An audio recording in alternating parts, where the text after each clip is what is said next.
So according to the American Psychological Association, we rapidly switch tasks. When we rapidly switch tasks, things as simple as email, Slack, team questions, putting out small fires, and clinical treatment, because you guys know, every single person in here that still does clinical treatment knows that they're putting out fires and answering questions and answering emails and answering texts and watching YouTube videos while they're seeing patients simultaneously. Can anybody in this room claim that they don't do that? Raise your hand if you never do that and you're solely focused on clinical treatment. Okay. So this could potentially be leading to a little bit of overwhelm. So the brain must restart context each time we shift focus, which leads to microfragmentation of attention. Each context switch creates cognitive residue, small lingering thoughts about the unfinished task. Over the day, this residue accumulates and creates mental and physical fatigue. And then finally, cognitive load theory. This is John Sweller. Our working memory has limits, a lot like open loops. When we overload it with too many simultaneous inputs, again, human resources, humans, clinical issues, practice management issues, our ability to solve complex problems collapses. This is called cognitive saturation. Too much going on, we lose the ability to process.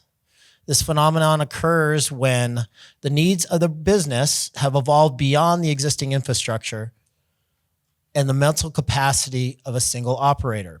When leaders intentionally reduce cognitive load through systemization, delegation, elimination, and priority filtering, performance and outcomes improve because they're no longer exceeding biological limits. Okay, so if you're constantly fielding questions all day long, if people on your team kind of tiptoe into your office with a little light knock, can I just borrow you for a minute? And they take this gigantic monkey and they throw it on your back and then run out, that is a lack of effective systemization. So we need to find out a way to filter our priorities better and to get people to think for themselves, empower them to make small decisions. It's interesting, when we talk about empowerment, just to give a monetary example, everybody in my organization has the ability to make a monetary decision based on their position. Some people have a $250 limit for decisions that they can make. Kay has a $10,000 limit. Anything that she deems appropriate under $10,000, Kay can make that decision. And what that does is it eliminates a huge chunk of things that people need to ask me throughout the day. And sometimes do they get it wrong? Yeah. Sometimes do I get it wrong? Yeah.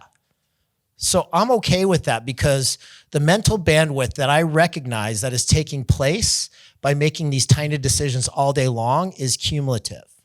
So I would rather pay the $250 for a mistake that they made over something than to have that cognitive residue all day long. So how could you guys structure things differently so that small problems don't all come back to you? One of the happiest days of my life happened when the girls were like, okay, let's start having end of week kind of summary meetings. All right, we'll do it on Thursday afternoon. And they'll come to me and they'll say, hey, listen, here are some issues that came up. This vendor wanted this. We took care of it. We made this decision. Are you cool with that? This happened with this particular bank. There was this fee. We decided to pay for it instead of get our lawyers involved. We made that decision without, and so instead of me making all of these decisions all day long on things from $250 to $10,000, they now take care of all of those things. It's an incredible, incredible system. Now, I mean, have we made missteps? Most definitely. Can you start with a lower threshold, maybe $100 to $1,000? Yeah. But if you can restructure things so that, and recognize the amount of toll that it's taking on your subconscious and your overall cognitive load, if you could recognize that, restructuring things subtly can make a huge difference.